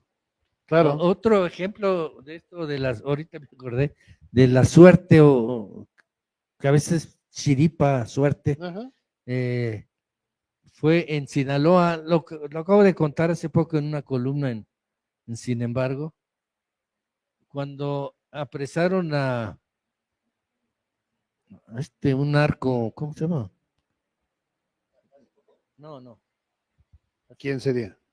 en Guadalajara lo apresaron, Ah, Fonseca, a pero Caro Quintero, ¿de esa época? A sí, Caro, seguramente a Caro Quintero, ¿no? pero lo agarraron en Guadalajara, él Ajá, era de Sinaloa. sí. Entonces él tenía propiedades en Sinaloa, cerca de Culiacán y todo. Cuando lo agarraron, me mandó Cherer a ver sus propiedades en Sinaloa y llegamos, entre otras, llegamos a un rancho muy bonito, tal, y una casa que tenía en la playa, en Altata. Fui con la corresponsal que teníamos allá y con un fotógrafo, Francisco Daniel, de Proceso, y localizamos la casa con la ayuda de la corresponsal, que era de ahí, y ya tenía referencias. Una casa obviamente abandonada en ese momento, vacía, y que bonita, casa de campo, de playa más bien, bastante grande, aunque no era un residención, sino una casa bonita. Y bueno, pues las ventanas asomándonos a ver qué podemos describir, ¿no? ¿Cómo no se puede entrar? Además con el riesgo de que era del narco, ¿no? Del capo, el capo de capos, creo que sí, claro. Y y en eso, pues, ¿cómo le hacemos? Nada, por las ventanas. Entonces Dani, el fotógrafo, saca su llavero, prueba una llave. La primera abre. La primera abrió. La primera abrió la puerta, pudimos entrar, ver toda la casa por dentro. Había un billar, me robé una pelota para el Museo del Horror que teníamos en Proceso. Otro día les contaría. El Museo del Horror que precisamente fundó Vicente Leñero, que reunía objetos de cosas de horror, lo mismo un fuselaje de un avión que se cayó, o Galar se llevó una máquina de escribir y cuando se quemó la sala de prensa de la cámara, ¿verdad? En fin, yo de esta casa me llevé una bola de billar para el museo, describimos todo, pudimos tomar fotos, etcétera, y ahora que publiqué esto, o lo iba a publicar, ya me contó Dani y dice, pues era mi llave del cuarto oscuro, de Proceso. No sé por qué se le ocurrió. Imagínate la casa de un narco. Sí, bueno, abrir así. hasta que se le haya ocurrido decir, a ver, déjenme probar esta llave, ¿no? Sí, claro, ¿no? Pero sí son los chiripazos. Yo me acuerdo que en los 90, a finales de los 90, al PRI, todavía partido hegemónico, se le ocurre la gran idea de organizar elecciones internas entre los que querían ser candidatos a gobernador y competían entre ellos. Aquello era un auténtico ¿Dónde? muladar, ¿no? ¿En dónde? ¿Te acuerdas cuando hacían las elecciones internas Ajá. para seleccionar candidatos, ¿no? Le tocó a Patricio precisamente, ¿no? O sea, Sí, él tuvo sí, que sí. competir con otros, Sí, ¿no? sí, sí. Y ganó la. Exacto. Entonces competían varios candidatos del PRI, pero insisto, era aquello un muladar porque eran mapaches contra mapaches, corrupción contra corrupción. Estamos hablando además de un momento en donde todavía la corrupción en el gremio periodístico era muy importante. Hoy se da en otros contextos, no me meto a fondo, pero en ese entonces, digamos, había reporteros que recibían dinero de los políticos, para resumirlo así. Y me acuerdo que tu crónica fue un reportero que contaba emocionado que las elecciones internas del PRI tenían la gran ventaja de que ya no recibían el dinero de uno, sino el dinero de 2 o de 3 precandidatos. Y este reportero, en una sala de prensa, feliz decía, miren, no puedo ni doblar la cartera. Esa sola imagen era suficiente. Claro, o sea, tenía tantos billetes que ya no podía doblar la cartera, ¿no? Pero insisto, la virtud de esa imagen es que te resubía el muladar, que eran las elecciones internas, ¿no? Para ese tema de los chayotes, como decían, era un paraíso para los que recibían, ¿no? Exacto, Porque era un en paraíso. efecto había chayote del PRI estatal, el Sí. gobernador, Ajá, sin turno, PRI estatal, y luego gobernador. los candidatos, Sí. podían ser 2 o 3 o 4, Sí. ¿no? O sea, Entonces, sí. un mismo reportero que en otro contexto hubiera recibido un sobre, aquí podía recibir 5 sobres, ¿no? Sí, sí, sí, sí. Por eso este muchacho que no sé qué se hizo. Vive en Oaxaca. Hace ¿Sí? poco lo vi en Facebook, ¿Ah? en Huatulco. En Huatulco. Sí, pues supongo que se pudo comprar algo con esa cantidad de dinero que Sí. recibía, ¿no? Porque era una buena oportunidad. Sí, pero había un grado de cinismo en esos tiempos, ¿no? Sí, ese reportero lo presumía abiertamente, ¿no? Sí. Déjenme, hace un momento citaste el entierro de Amado Carrillo Fuentes. Para, de nuevo, ponerle un mínimo de contexto, diría, Amado Carrillo Fuentes fue el narcotraficante más famoso e importante de los finales de los 90. Y muere en una situación rarísima cuando se hace una cirugía plástica en la cara para cambiar su fisonomía y evitar la detención, y el doctor se le pasa la anestesia o cosas así y se muere el personaje. Lo entierran en su pueblo que se llamaba Guamuchilito, el Guamuchilito Sonora, ¿sí? Cuenta, Sinaloa, cuenta Paco. Bajo un cielo crepuscular esplendoroso, abrazado por la congoja de sus parientes y coterráneos, sin música ni boato, el cuerpo de Amado Carrillo Fuentes fue sepultado 7 días después de su muerte en una cripta de mármol rodeada por arreglos de rosas rojas. Roguemos a Dios que nuestro hermano sea recibido en el cielo. No lo juzguemos. Había pedido minutos antes el sacerdote Benjamín Olivas a unos 300 asistentes, en su mayoría mujeres, a la misa de cuerpo presente celebrada al aire libre entre jardines de flores, mientras un helicóptero de la Procuraduría General de la República revoloteaba en las alturas. Sitiado el pueblo desde la madrugada anterior por soldados y agentes federales, la casa materna de Amado Carrillo se llenó de campesinos que acudieron a despedir a su benefactor, el hijo mayor de su compañero ejidatario Vicente Carrillo Vega, fallecido en abril de 1986, y de doña Aurora Fuentes. El cadáver del Señor de los Cielos llegó a la Quinta Santa Aurora a la medianoche del jueves del 10 de julio de 1997, luego de realizar 3 vuelos. Primero, bajo un nombre falso, se le trasladó de la Ciudad de México, donde según la versión oficial murió la madrugada del viernes 4, a Culiacán, en un vuelo regular de Aeroméxico. Luego se le regresó a la capital del país en una aeronave de la PGR para su identificación y finalmente se le llevó de nuevo a Culiacán en un avión privado. Un centenar de fotógrafos, camarógrafos y reporteros de medios locales, nacionales y extranjeros siguieron en caravana a la camioneta que condujo el ataúd con los restos desde el aeropuerto de la capital sinaloense hasta Navolato durante 25 kilómetros y de ahí hasta la finca donde lo esperaban decenas de dolientes. 2 horas después, arribaron a las inmediaciones de la casa contingentes militares y policíacos que se apostaron en el camino de terracería que conduce al ejido Cañadas de Huamuchilito. Al duelo se sumó entonces la zozobra, el miedo. Ese es el entierro de Amado Carrillo, insisto, el narco más famoso de, ¿no? Conocido como el Señor de los Cielos. El Señor de los Cielos. Porque volaba continuamente. Claro.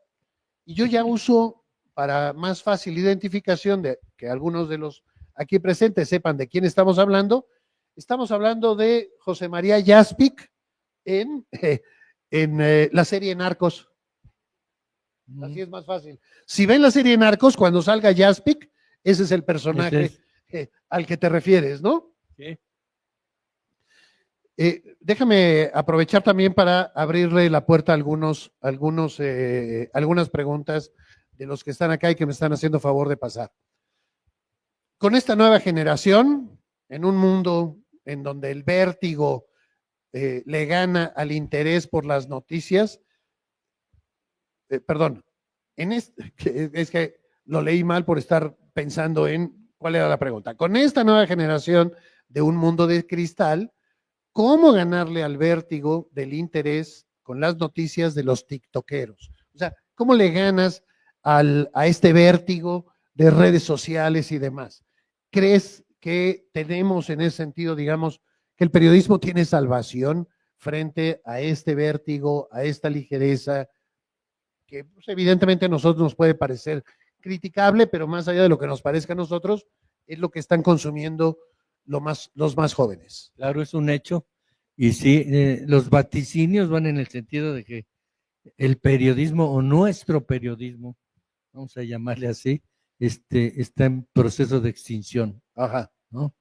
Que la información se está manejando en otras formas, en ocasiones muy irresponsablemente o muy mentirosamente, se vale casi todo, ¿verdad? Las noticias falsas menudean. Pero sin embargo, como decíamos hace un rato, pues cuando menos los románticos de ese periodismo diferente que hicimos en algún tiempo, pues soñamos en rescatarlo, ¿no? Y creemos que es rescatable, cuando menos para algunos tipos de medios, que no es necesariamente los diarios y menos los noticieros de televisión. Y en ese sentido, es un reto poder imaginar cómo poder hacer un periodismo de este tipo, cuando menos con algunos elementos de este tipo de periodismo, con los nuevos instrumentos de la tecnología que existen y que van a existir, ¿verdad? Porque ahora creo que la inteligencia artificial haría un mejor texto que el mío. No creo, pero bueno. Le das 2 o 3 datos bien dados, es asombroso, ¿verdad? Sí, bueno, pues sí. Y redacta bien. Entonces, pues el futuro es incierto, pero no creo que no debemos doblar los brazos o darnos por derrotados, a quienes creemos en un periodismo más profundo, más atractivo, finalmente más objetivo. ¿Verdad? Bueno, además yo soy un convencido de que, y lo digo porque finalmente esta es la cuarta conversación, hemos tenido gente pues con muchos años de experiencia, y déjame hacer la precisión de que nunca ha sido el ánimo de decir todo tiempo pasado fue mejor, sino más bien es la lógica de aprendamos de estos periodistas que han hecho 40, 50 años de periodismo, porque el periodismo que hacían y hacen sí nos puede ayudar a recuperar la atención de los jóvenes. Es decir, no nos peleemos con el hecho de que un joven quiera ver un video. Aprendamos a venderles la información en los formatos que les gustan, pero también a traerlos con una buena redacción, con una historia diferente. Quizá una de las virtudes de tu libro es que, digamos, no, salvo una o dos, no estás hablando de notas periodísticas que te simbren. La historia del candidato a gobernador que hablaba no es una historia que sea nota, que sea una revelación, que sea un golpe periodístico. Pero la historia vale la pena contarla porque es este personaje, pero además te cuenta algo más del sistema. Quizá ese es nuestro reto, ¿no?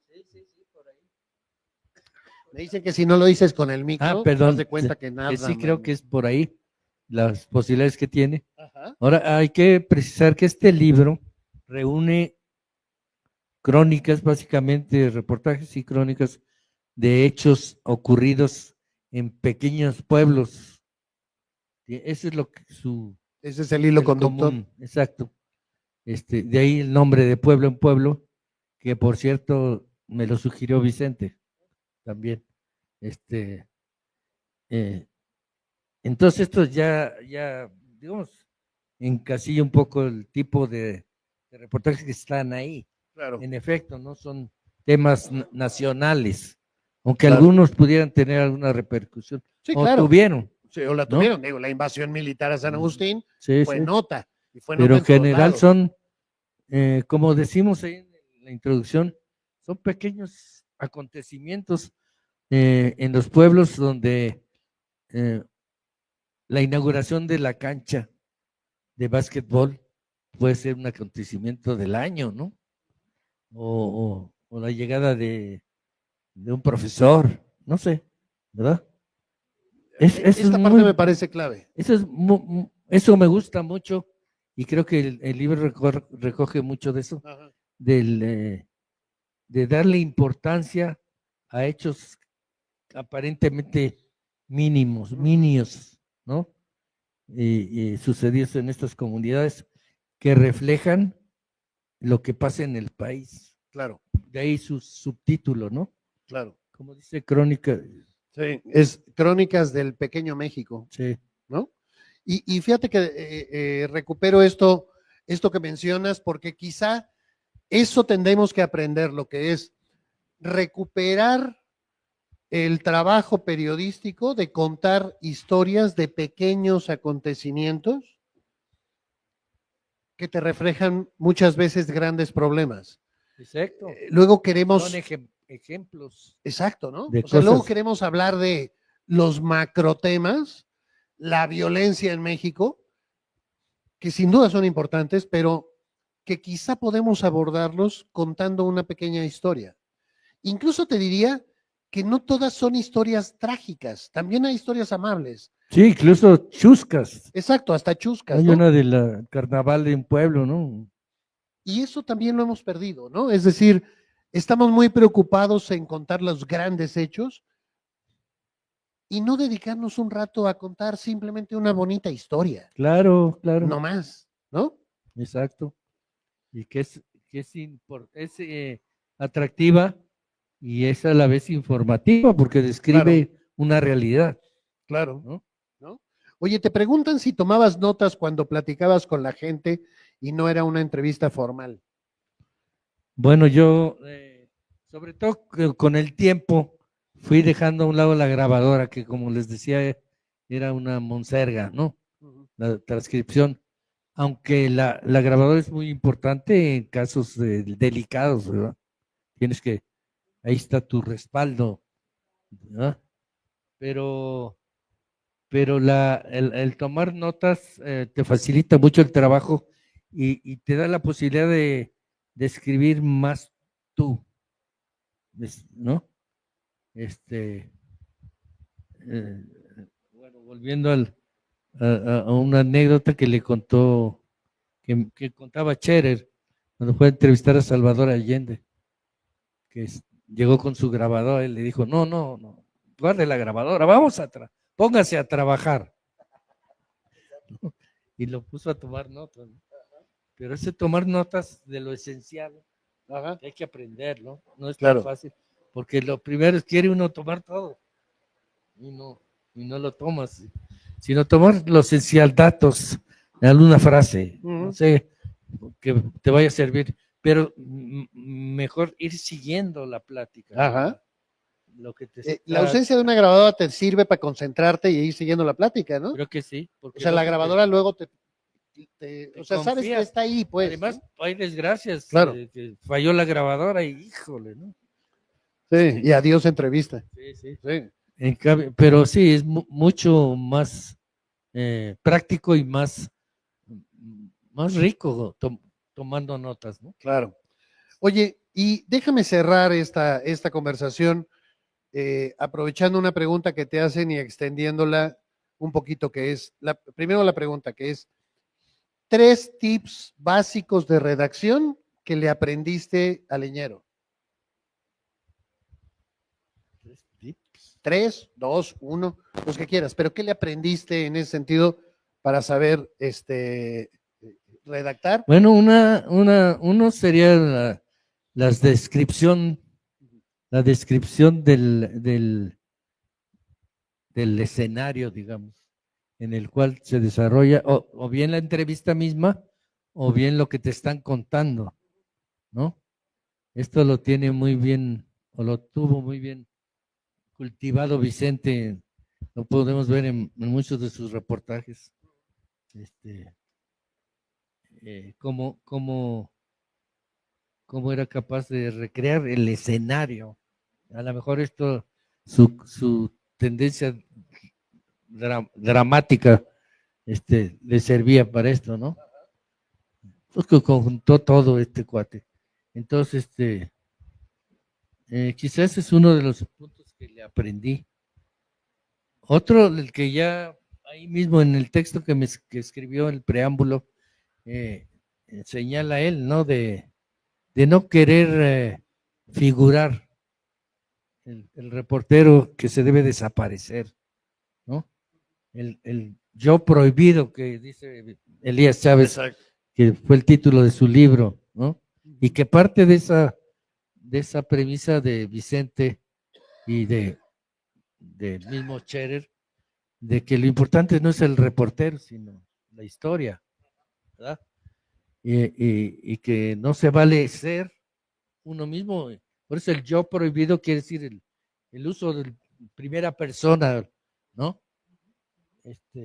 Debe de estar ausente en un trabajo periodístico. Creo que ese es otro punto que le aprendimos a Vicente. Claro.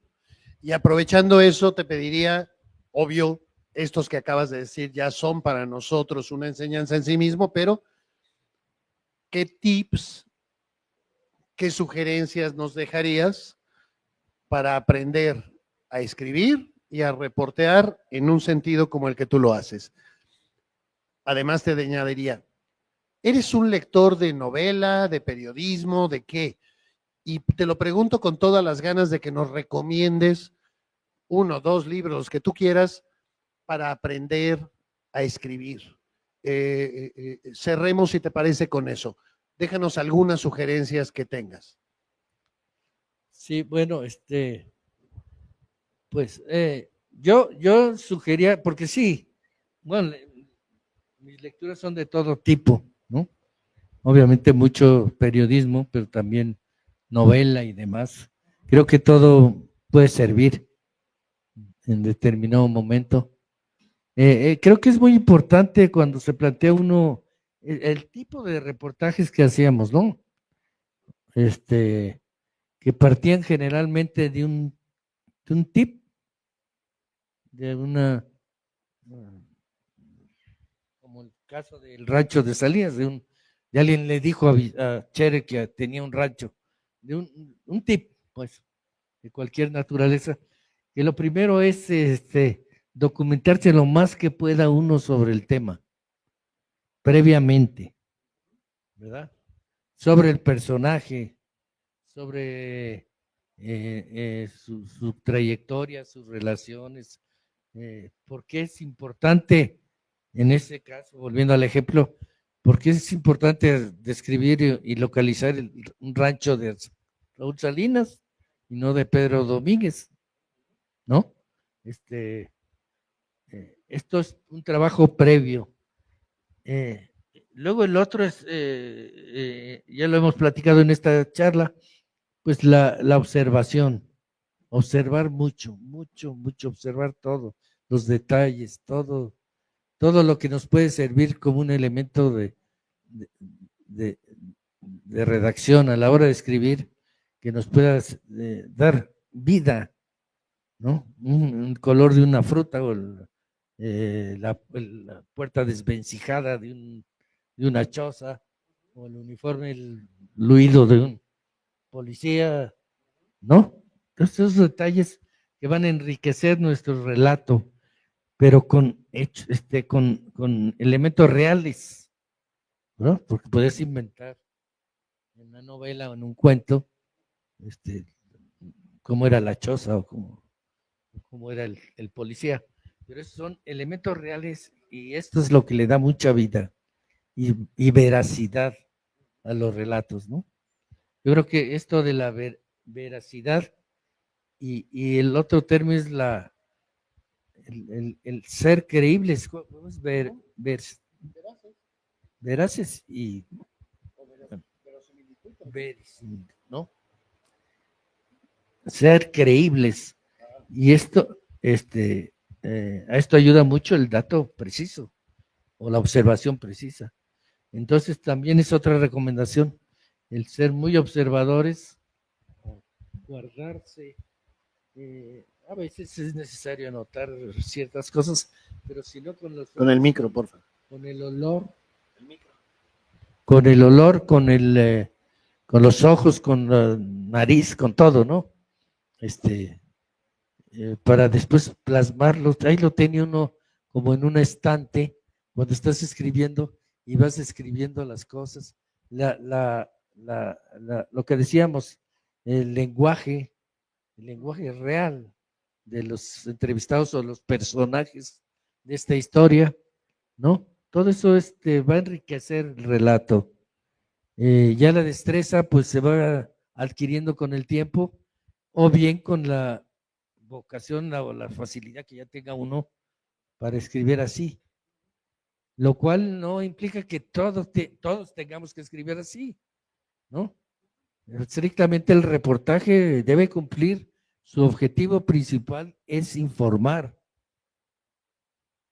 Lo otro es una forma de hacer que cumpla mejor su cometido, ¿no? No al revés. Exacto. ¿Libro? ¿Algún libro que creas que valga la pena sugerir? Yo, por supuesto, recomiendo este. Yo también. ¿No? Bueno, ese sí, creo que es por cierto, Sonia Morales lo usaba mucho como texto para sus clases en la universidad. Pues seguramente por eso se vendió más, mano, porque creo que hay 3 ejemplares en Mercado Libre, así es de que de veras les recomiendo, más allá de que quieran o no ser periodistas, si quieren conocer una forma de hacer periodismo de alta calidad, búsquense este libro. Creo que va a ser una experiencia muy grata para cualquiera de ustedes. Léanlo como literatura, me refiero con el gusto. Exacto. De la literatura. Con el gusto. Con eso es suficiente. Y yo cierro con eso agradeciéndote, Paco, diciendo de veras que para mí es un privilegio el haber conocido tu trabajo, el haberte acompañado, el haber trabajado contigo, porque estoy convencido de que eres uno de los periodistas fundamentales de este país. De veras No, hombre, te lo muchas agradezco gracias. muchísimo, Paco. Al contrario, Ojalá le puedan aprender, Gracias ojalá le puedan leer esto. a todos ustedes por la paciencia de estarnos escuchando. Muchísimas gracias. Oigan, y por cierto, hace 2 semanas vino Humberto Musacchio, y nos hizo el favor de dejar unos libros, de mandar unos libros que traje hoy, que son la historia, el libro que hizo sobre Miguel Ángel Granados Chapa. Entonces, por allá los tienen Samedi y Patricia, y por ahí anda también Obdulia, quien quiera, con toda la confianza, es es un regalo de Humberto para nosotros. ¿Sí? Muchísimas gracias a todos. Gracias, Paco. De verdad.